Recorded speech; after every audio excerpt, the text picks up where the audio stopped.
So, hello and welcome. You're joining me today on the Erica Glessing Show, where you receive 8 minutes of daily inspiration for entrepreneurs and lightworkers. And I have some very interesting guests coming today because not only is my main guest coming, but wherever she goes, there's a flock of dragons that come along. So I'm very curious which dragons are going to come and give us some messages today. My guest, Susan Smith James, is an author of a fabulous new book, Dancing Dragon Magic. And if you've never really had intimate conversations with dragons, you're going to love this book. And if you do have intimate conversations with dragons, I think you might love it even more. So welcome, Susan. How are you? Hi, I'm very well, thank you. And I So, don't know what dragons are going to show up either. hey, when did you start doing pottery? How did you find your hands in clay? How did that actually get going? Do you remember? The first time I was exposed to clay was in high school. And then I eventually became an art major in college and concentrated in ceramics. I was a professional potter for, I don't know, 25 years, something like that. And then I've been doing other things, and decided to get back into working in clay. Uh-huh. Making I started out making dragon pots, and I haven't stopped yet. Wow. So it's kind of a returning to you. Yeah, When you started putting your hands back in the clay, it was like, oh, I get this. yes. And How did there's you how did you nothing that satisfies me more than touching clay and making pots. That's the best. how did you create that space? I'm fortunate, you guys, because I've known Susan for a while, so I had a very easy time preparing for this interview. So tell me a little bit about the room that you created and what that was like to create space in your sort of wintry East Coast farm. Well, let's see. I have to go back to when we bought a ruin of a farm. Most of the buildings here have either fallen apart or continue to fall apart. And when we bought the place, there was a garage, a two-car garage in the center of the driveway with half a roof. Half a roof. Half a roof, only half. Really, really helpful in the snowy Really, winter. right. It was definitely not good. So my husband fixed the roof, and I said, well, can I have this building? I really want a studio. And it sat there still for more years, like with a roof. So at least it was covered, but it wasn't at all nice inside. It was a garage. And I talked my husband into fixing it up into a studio. And that's where I work. It's very nice. I have nice windows, south-facing windows, and a nice display area, and Uh-huh. never enough room for all my stuff. But There's it's never good. enough room.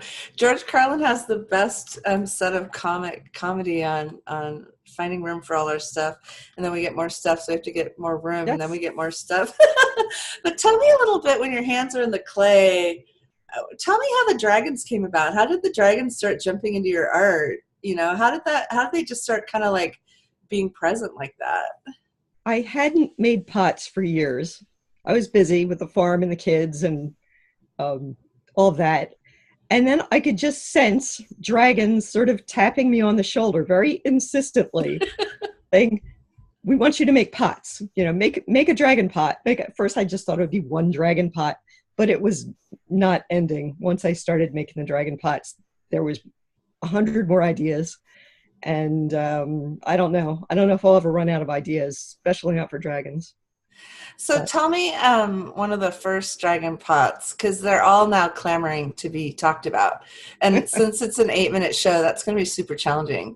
So why don't you just kind of describe to us like one dragon pot and what that was like and the colors, and just give us a little visual candy there. I think the first one I made was the sun dragon. And I've made all the dragons have different versions of themselves in different pots, and they all look very different. They don't always come out the same. But the first one was a a sun dragon with I eventually gold leafed the sun that it's flying around, and the inside of the pot is gold leafed. Mm. So he became very luxurious and interesting. But he's at first seems sort of a um, and like a Chinese dragon, an Oriental dragon. He doesn't Uh-huh. necessarily have wings; he just flies. Uh, So and now you have this pot and it's like this gold leafed and it's really beautiful. How did you start writing the book and how did this I mean tell us a little bit about the sun dragon and the sun dragon's piece and character. Kind of tell us a little bit about that personality. I was thinking about the sun dragon the other day. He's one of the first dragons. This planet of dragons, which is similar to Earth, but maybe an alternate universe. He always describes himself as starting when the dark and the light separated before the planet was even Mm. created. Mm-hmm. So there was the sun dragon and his brother, the night dragon, where they sort of split apart, kind of a yin and yang thing. They split into two and sort of watched the planet form and have been kind of the head dragons on this planet since it started. And the sun Nice. dragon, although they're not organized in a manner of like, there's a ruler or a Mm-hmm. dragon would never have a ruler. But the sun dragon looks at himself sort of as the host of the party. you know, he just wants to go around and make sure everybody's having a good time. So, um, I'm getting this little nudge from a dragon now that we're having this conversation, and I believe the mer dragon would really like to have a little chat with us. So, tell us a little bit about a mer dragon and what that's like. How that happened? How is there a Well, just I don't mermaid? think the listeners have ever heard of a mermaid dragon, possibly. So, first, No. just kind of do like what is it, and then maybe what it would like to share with us. Okay. Well, her name is Ichthyana. Oh, right. Um, and she is the product of the ocean dragon and a mermaid princess, the daughter of the mer king, which aren't really in this. They aren't really in the story, but um, that's how she came into existence. The two of them. There was a war between the ocean dragon and this population of mermaids, and his the outcome of the war was there was a peace treaty. The ocean dragon agreed to marry a mermaid, and they created Ichthyana. Ichthyana is basically the peace treaty. She has referred to herself, or she is referred to as peace incarnate. Mm, So part of her past, nice. there's nothing like her anywhere on this planet or ever has been before. She's sort of unique to the entire universe, I guess. Um, and she has certain powers, like just her very presence um, makes things peaceful. Like nobody can have an argument in front of Ichthyana; it just won't work. You No can't. wonder I wanted her energy. Yes, That's you just. so amazing. So that's one of her Yeah. gifts. There's a lot more to her, but she's going I to get know her she's interested in her own book. I know. After own. Dancing Dragon Magic and after we all start getting addicted to all these stories that Susan James Smith wrote for all of you, there will be more stories because apparently they wake you up pretty often with their stories. Tell us a little bit about what that's like to be woken up by dragons. Well,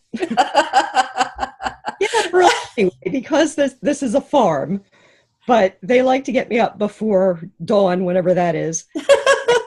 And I sit and meditate for a while, and the stories just come in. If I just think of any of the dragons, they're very willing to tell me any kind of story about themselves, or there's just too much of it to even write down. So Wow, that's so fun. never without entertainment, anyway. So, what I love about this book is it actually has the actual pot, so you can go to tell us the website and how people can get the book and find out more about your dragon stories. Okay. Well, the book is on Amazon. And there's also my website, www.dancingdragonmagics.com. And there I have lots of very pretty pictures of the pots. The book has kind of close-ups of the pots. You don't get to see all of them in there. Yeah, exactly. And just as a caveat, everybody, Happy Publishing published the book. So I am just joyful to be part of not only this interview with Susan James Smith, who wrote Dancing Dragon Magic, but I also get to be the publisher of the book. And the dragons have been just entirely entertaining throughout this entire process. It's been really fun. And I've never insist been co-published by dragons.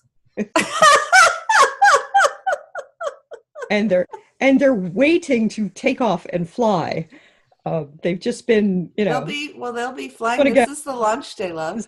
this is yes, I know that's it. Today is the launch They're day. they're very excited about launching, and Yeah, this is they it. Today's the day. yes, they Yeah, understand taking off in flight. So look at awesome. the world. Here they are. Well, everyone go out, get a copy of the book, hang out with Susan. She has some videos coming up where she shares a little bit. You can see her kiln in the videos, right? Or you can see where were they shot? Were they shot in my studio? But Yeah, you see the yeah, close-ups. yeah. Thank you so much. Thanks for coming. Okay.